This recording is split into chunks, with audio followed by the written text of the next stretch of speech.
Hello students, आज हम करेंगे कंसेप्ट्स ऑफ इकोनॉमिक्स। इकोनॉमिक्स की डेफिनेशन हमने हमारे प्रीवियस वीडियोस में कर ली है। आज हम इसके इम्पॉर्टेंट कंसेप्ट्स के बारे में बात करेंगे। सबसे पहले है कंज्यूमर। कंज्यूमर कौन होता है? Who consumes goods and services for the satisfaction of his wants. कोई भी पर्सन जो गुड्स एंड सर्विसेज को यूज करता है अपने वांट्स को सेटिस्फाई करने के लिए। वांट्स क्या होती हैं? उनकी इच्छाएं। नेक्स्ट वन है कंजम्पशन। कंजम्पशन क्या होता है? Consumption is a process of using up utility value of goods and services for the direct satisfaction of our wants. ये एक प्रोसेस होती है कंजम्पशन, जिससे क्या होता है, कोई भी गुड्स एंड सर्विसेज को कंज्यूम करने के बाद हम डायरेक्ट सेटिस्फाई कर सकते हैं हमारी वांट्स को। यूटिलिटी वैल्यू क्या होती है? यूटिलिटी वैल्यू किसी भी गुड्स एंड सर्विसेज की क्या है? कैपेसिटी है, जिससे हम सेटिस्फाई करते हैं हमारी वांट्स को। एग्जाम्पल के तौर पे अगर मैं बताऊं कि हाँ, अगर आपकी एक इच्छा हो रही है एप्पल खाने की, तो आप उस चीज को सेटिस्फाई कैसे करोगे? एक एप्पल को कंज्यूम करके ही करोगे ना। अगर आप एक एप्पल खाओगे तभी आपकी जो वो वांट्स एप्पल खाने की वो सेटिस्फाई हो सकेगी। तो वो जो प्रोसेस होती है उसे हम कंजम्पशन कहते हैं। नेक्स्ट वन है प्रोड्यूसर। प्रोड्यूसर कौन है? Producer who produces and sells goods and services for the generation of income. Producer कोई भी पर्सन हो सकता है जो कोई भी गुड्स और सर्विसेज को या तो प्रोड्यूस करता है या फिर उन्हें सेल करता है। क्यों? क्योंकि उनसे इनकम जनरेट होती है।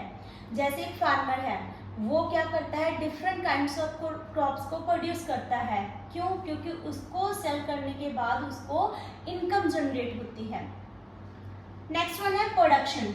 प्रोडक्शन क्या है? Production is a process of converting raw material into useful things.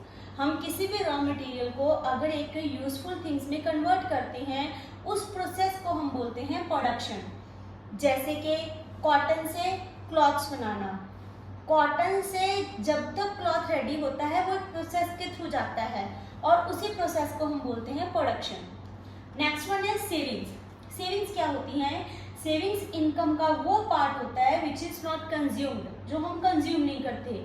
आप सभी को पता ही है कि हमारी जो इनकम है वो इज इक्वल टू होती है हमारी कंजम्पशन और सेविंग्स के। तो अगर आपने सेविंग्स फाइंड आउट करनी है तो आप क्या करोगे? इनकम में से कंजम्पशन को कट कर दोगे। कंजम्पशन वाला पार्ट निकल गया तो पीछे जो इनकम का पार्ट बचा उसे हम कहते हैं सेविंग्स। तो सेविंग्स जो है वो इनकम का वो पार्ट है जो हम कंज्यूम नहीं करते। नेक्स्ट वन है इन्वेस्टमेंट। इन्वेस्टमेंट क्या है? Expenditure by the producers on the purchase of such assets which help to generate income. कोई ऐसे एसेट्स खरीदने, कोई एसेट्स जैसे मशीनरी, ठीक है, ऐसे एसेट्स खरीदने जिससे उनकी क्या हो? इनकम जनरेट हो। हम मशीन्स क्यों बाय करते हैं? कोई भी प्रोडक्ट प्रिपेयर करने के लिए। वो कम समय में अच्छे से प्रिपेयर हो जाता है, जल्दी प्रिपेयर हो जाता है, तो उसको सेल करने के बाद हमें क्या होती है? इनकम जनरेट होती है। इन शॉर्ट आप ऐसे कह सकते हो, कोई भी ऐसा प्रोडक्ट बाय करना जिससे हमें फ्यूचर में रिटर्न्स हो, ठीक है, प्रॉफिट्स के रिटर्न्स आए, उसे हम क्या कहते हैं? इन्वेस्टमेंट कहते हैं। होप आपको ये सभी कंसेप्ट क्लियर हो गए होंगे। तो आगे की बात हम नेक्स्ट वीडियो में करेंगे। Thank you, have a nice day.